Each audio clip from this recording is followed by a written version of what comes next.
The following program is underwritten by the Nevada Irrigation District.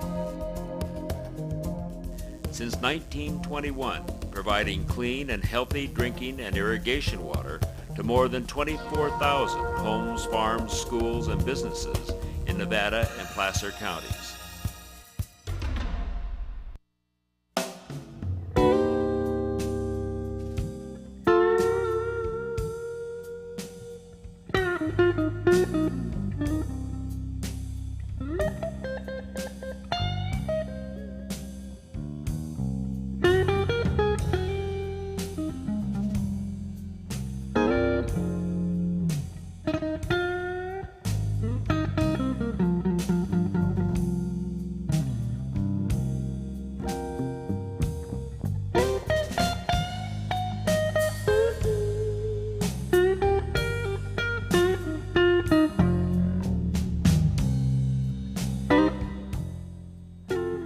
Hi everybody, this is NCTV Interviews and I'm your host Lew Sitzer. This is Domestic Violence Awareness Month and we have with us today Suzanne Miller, who is the Executive Director of DVSAC, which stands for Domestic Violence and Sexual Assault Coalition. And we have Barbara Franklin, who is the Shelter Manager, or Shelter Director, excuse me. And we're going to talk about what DVSAC does in our community and what sort of conditions exist here regarding domestic violence. So Suzanne, if you would please give us a little bit of background about what brought you here and to DVSAC and a little history on what DVSAC is in the community. Sure. Well, I'm a relatively new arrival. I've just been in the position for 6 months now. And I have a background in leadership in nonprofits. Historically, I've been involved in hospice work and healthcare, and now domestic violence, sexual assault. And my commitment here is really to alleviate human suffering, and that's my past in nonprofit leadership. So this is a wonderful opportunity for me to serve our clients with our partnerships in the community, and I've had about 20 years in nonprofit leadership, so I'm delighted to be here. And now DVSAC has its 30-year anniversary this year in serving this county and our towns for the past 30 years. It started out as a grassroots movement, really, and it was interesting to me to find this out, which I didn't know when I came, that it started out with groups of families meeting who were having this problem, talking together about how to resolve it. And little by little, it has grown into a national movement. And we're part of really sister agencies throughout the nation. And it's funded Fed funds and state funds in the billions of dollars to help families suffering from what really is a social disease, if you will. Right, and we know that domestic violence has been with us for a long time. Even though 30 years, which is a long time to have an organization in existence, the problem has gone on for a long time unrecognized, unacknowledged. Yes, and I think it takes a great deal of courage and wisdom to bring forth these kinds of issues. And it's very, very frightening often for people to enter into a kind of dialogue with others about what really can happen when stresses go on and untended. So, for instance, and we'll get to the shelter in a moment, Barbara, but for instance, someone calls or comes in, you have a hotline, and you also have a line that's not a hotline. Someone calls the hotline or calls you and says, I've got a problem, I'm experiencing a lot of domestic violence. What then would happen? Well, one thing I'd like to say, our crisis line is 24/7. You can call it at any time if you're suffering from an incident. What is that number? That number is 530-272 3467. 3467. And that is staffed 24 hours a day. 7 days a week. Mm-hmm. And so you can get help, really, if you're having an event and you need assistance. And that's the place to call. And on a daily basis, of course, we're there during the day from 9 till 5. Our number is 272 2046? Yes. I often don't call my own number. Yeah. 2046. And what happens is if several things can happen. It can be an event. In other words, you're in the middle of an event. You escape that event. You're being hurt by someone. You can come to our office right then and there and receive help. We can, if we need to, call the law enforcement agency for you if you need to, and do a number of things. If it's something you've been thinking about for a long time, Lew, and you say, well, maybe this is the moment that I need to call, and I've been thinking about it for a long time, I've been reluctant, family members and so forth. You can call us, and then we can help you with a plan. And really, our services are multiple. So how would you describe the array of services? Well, first of all, if you were to come in, you would talk to an advocate. We have counseling at that time. And through that counseling period, we would determine with you, according to your needs, what the next best step is. We would have sometimes people come in and they need a shelter right away. And our counselor would then contact Barbara or another shelter member to do an intake for a shelter. And that might include children at that time. So it could be anything from a starting conversation. How am I going to deal with this? What should I do? What kind of help is available? And move from there. And so nothing will happen without the client's acquiescence saying, this is a good idea for me, this is my choice, this is what needs to happen. So in other words, there are a variety of ways. Also can be referrals to the community that are made at that time. Group support is available. So it really depends on the specific and unique needs of that individual and their family. So as we go through the sort of sequence of services, we go to the shelter. Barbara, tell us a little bit about yourself, and then the shelter Sure. as well. Well, and I'd like to add to that as well is that all of our services are confidential.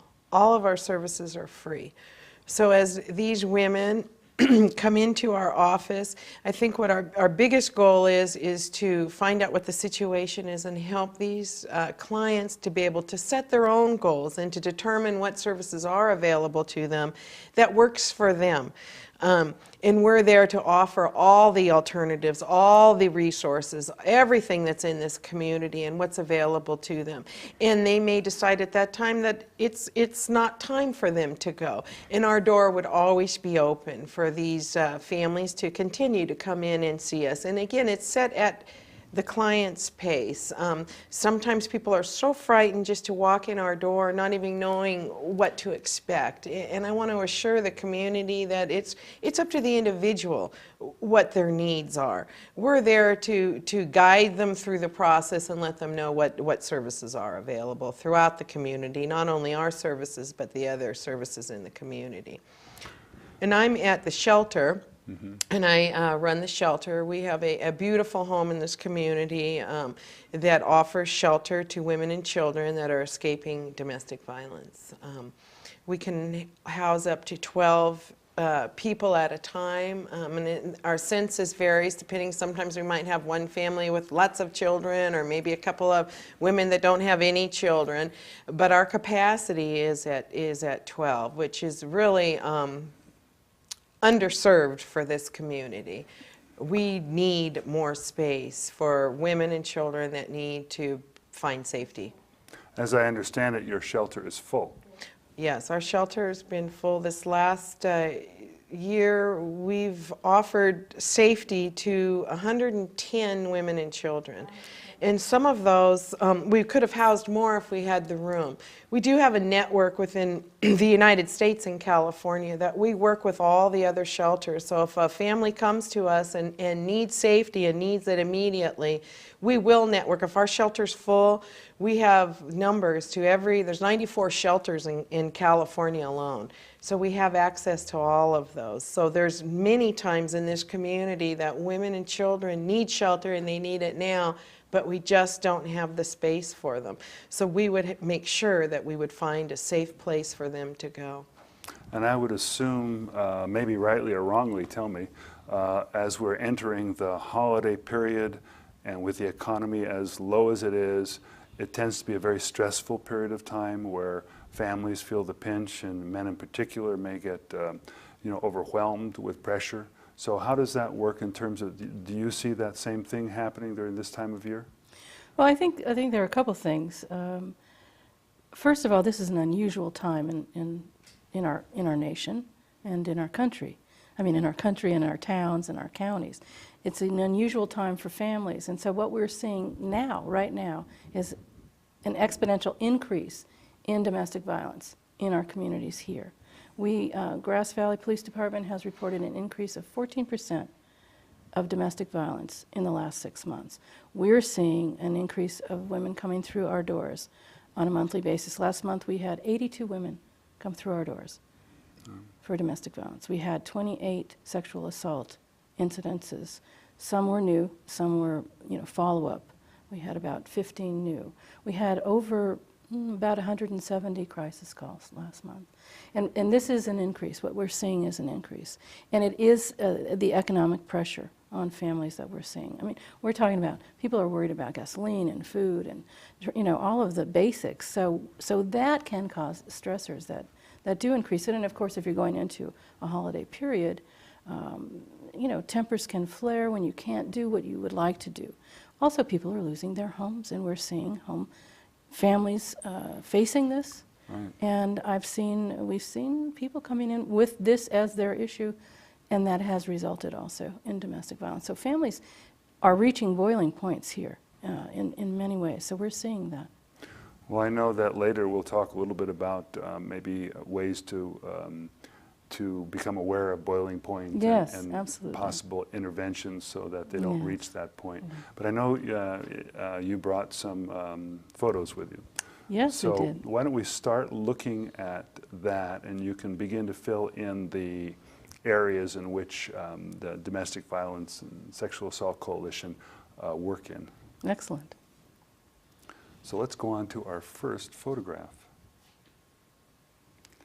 This is actually a picture of the shelter with some equipment that we were able to purchase through the generosity of the Wealth's Family Children's Foundation, along with the Alta Sierra Women's Club. When we first moved into this location that we're at now, there was no equipment for the children, and we see a lot of children come in through in and out of our doors. We were able to put this fence in the background that you can see. Habitat for Humanity came and volunteered to put this fence in, so now the children in the shelter, not only do they have this gorgeous playground equipment, but they also are secure, safe, fenced in. And this is an undisclosed location just to preserve the safety and privacy for families. Yes, it's a confidential location in our community, and that's exactly right. Not only is it a safety issue that it's not disclosed, but it allows families that do come to us that they're covered under strict confidentiality.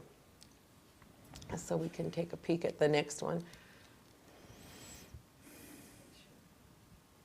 And I can tell you, now what this is too is that in our shelter, what we call this is our shelter angels. And we've been blessed in this community to have so many of our members come forward and sponsor rooms in our shelter. The shelter now has 5 bedrooms and 5 baths. And we've just been so lucky to have these donors come through and help us with the costs of running the shelter and keeping the rooms beautiful for the clients that come in. So I'd like to ask a couple of questions. One is the size of your staff, including volunteers, and how are you funded? Because obviously this is a funded, everybody needs money, but you've got a beautiful house that offers safety and privacy. Mm-hmm. So how do you manage to function? Well, and our shelter's funded through the Department of Public Health. And the office has some other funding streams as well, but we're covered under public health because it is a public health issue. Domestic violence and sexual assault. So does that come out of the county or the state, or both? The state. It comes out of the state, and we have been hit by budget cuts. Obviously, everyone's aware of what's going on in California, as well as the rest of the nation. So we have been hit hard, and we do rely on the generosity of the community and the community members. But most of our shelter is funded, like I say, is through the Department of Public Health or the generosity of the community. We also have specific grants that we go after for shelter monies.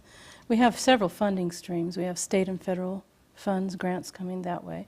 We really are very, very aggressive about getting grants. That's something we really And you're going to be part of the telethon. We're going to be part of the telethon coming up on November November 1st. So We'll be sure here. that everybody is watching. Yeah, yeah. And we want to also, and we're developing donor bases. I think it's $500 is the cost for the shelter room. rooms are $500. And that's a wonderful way to support the community.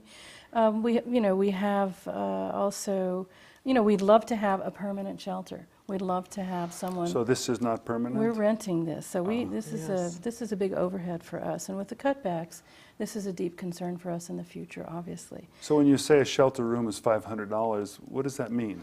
Well, and I think specifically that when you saw those plaques, that was the group of community members that came forward. They determined that they thought $500 would help, and help buy the bedding and the things for the room, help with our overhead. Obviously, any amount of donation we get is well received. This particular community group decided they picked the $500, and obviously that was fabulous, and we are so grateful to them for that. We have other community members that support the shelter as well as our service office. We work with so many of the community partners. We work with Women of Worth has been very generous to Alta Sierra's Golf Club, Habitat for Humanity. I mean, I could go on and on. The generosity in this community is fabulous, just fabulous. And I know how difficult it is when we are in hard times, but it does make a difference. And the donations that we receive, whether that be financial or volunteering, it does make a difference in people's lives. So what is the size of your staff? We have about 11 people that staff both our sites. We have the shelter site, 3 people there, and the rest is at the main office. And how are you fixed for volunteers? We're doing well. We've started to really expand our volunteer activities. When I came on board, most of the volunteer activities were the crisis line. And one of the things that we started to do was to say there are so many ways in which volunteers can help, whether that's with our fundraising events, with different computer issues, or coming by the office. We have someone coming in right now, one afternoon and more a day, just to help us with office events that we need help with that. We have a young girl, 19-year-old from the Sierra College, who comes in twice a week in the afternoons just to do a reception for us in office organization. So we're finding ways that volunteers, we have therapists who are volunteering to come in and answer the phone for us, or counsel people for us that that come in. We've really, and this is building and building, and so we're really looking to expand that, to expand our donor base. And we are really looking, if someone really knows that someone would like to donate a house for a shelter for us, I think that would be a tremendous gift to the community and would help us sustain ourselves through these economic times. Well, maybe we can talk to a bank, because there's so many foreclosures happening. Maybe a bank would donate one. Possibly. We're open. Yeah. So you also have additional slides, and maybe what we should do is take a look at that before we talk about events. Okay. Sure. Oh, right. Here's our castle. This is a wonderful thing. We're actually raffling off this castle. It's a wonderful castle. We are selling raffle tickets for this castle at $5 a raffle ticket, and we're going to then choose the winner just before Christmas. So it's going to be a great Christmas gift for a family or an organization that wants to have this lovely castle. It's sort of like a playhouse. It's a playhouse, yeah, and here are our little angels from the castle. And this was built by the 49er ROP, there we go. too. Oh, there you are. There it is. There's a good. So that group donated that castle, so we could. I think that's just fabulous. So we're moving on with our photos now to the daddy-daughter dance that we had this spring, which we're repeating in January. That's going to be in January 24th at the Calvary Bible Church Hall. And that's now going to be the father-daughter dance, because this was so popular that now women are wanting to bring their dads. So it's going to be for the young folks and even for those of us who'd like to bring our fathers in and enjoy that. It's a wonderful community get-together. There's our Snow Princess with one of the children at the daddy-daughter dance. The kids had so much fun, and it was a tremendous success, and everyone enjoyed it. So that's a really, really good And it's event. coming up It's again. coming up again January 24th, and we're looking forward to that event. And tickets in advance? Absolutely, yeah. Okay, You we can have the phone number brought up again so people can be reminded where to call. Right, absolutely. You can call our office, And 272-2046. there's no age limit on the daddy-daughter No, that's what's dance. so wonderful. You know, we've really opened it up. It's now father-daughter. So if your dad is 75 and you want to come and dance with him, bring him on in. And this is wonderful. We're really looking at making transgeneration, it's called now. So bringing in, you know, here's one generation, but, you know, we want to include all generations. So it's really going to be expanded this year. Here's the gala that went on last spring also. And here's some of our staff members enjoying themselves. That was a gala event. Very successful. It was called Copacabana. And everybody was really, there's some of our volunteers And this is behind our the new bar. one coming up. Yeah, our new gala event will be in April 4th at the Grass Valley Veterans Hall. And it's going to have a mysterious Italian motif, which we can't tell. It's going to be quite a surprise, I think. Maybe a little bit of carnival there? There's a little the bit of Copacabana, carnival, yeah. There's the McCutcheon family there, Rich McCutcheon. So these are events that throughout the year that you have annually that you plan for that are fundraising events? Yes, indeed. And it's I think fundraising events, they will bring in some funds that really we appreciate. And the other thing is it brings the community together, and especially when it's around family is the theme. You know, people really want to come and support. And we make it as much fun as we can. This was just a tremendous. This is Saborosa. Yes, exactly. Wonderful South American musical Yes. ensemble. It was a lot of fun. It was Yeah, a it lot was. of fun. Yeah. That was a wonderful fundraising event. Somebody Yeah. got the hat on. Well, it does look like a lot of fun, and that's what a lot of nonprofits need to do, is to establish a network of supportive donors. Yes, yes. And I think that one always wants to bring new folks in for that, because you want to, you know, what I was telling some wonderful donor friends of ours, you know, if this year it's a little bit problematic, do you have friends for whom it won't be? Oh, this is our Take Back the Night. This is for DVAM, Domestic Violence Awareness Month. This is coming up this Wednesday, so we want everyone to come out. It's going to be great fun. Cliff Newell's going to be our MC. He's our wonderful district attorney, and we're going to have some music. Taiko drummers we're going to have. So 6:30 in the evening as it begins to get dark. Yes. And it yes. starts at the... And it will be a celebration also, but it looked like a bit of a walk, a bit of a little It's a hike short around walk. town. It's a short walk. Candlelight? Yeah, candlelight, and we're honoring the victims and the survivors of domestic violence. And I think one of the biggest things that we would like to say is that it's time that we break the silence of domestic violence, and that it is here, and it does happen in our community and in our families, and there's help for it. Let's stop it. Let's break the silence. Speak out. Let's stop. Right. And this is one way in this visual that we can, you know, bring awareness to the community.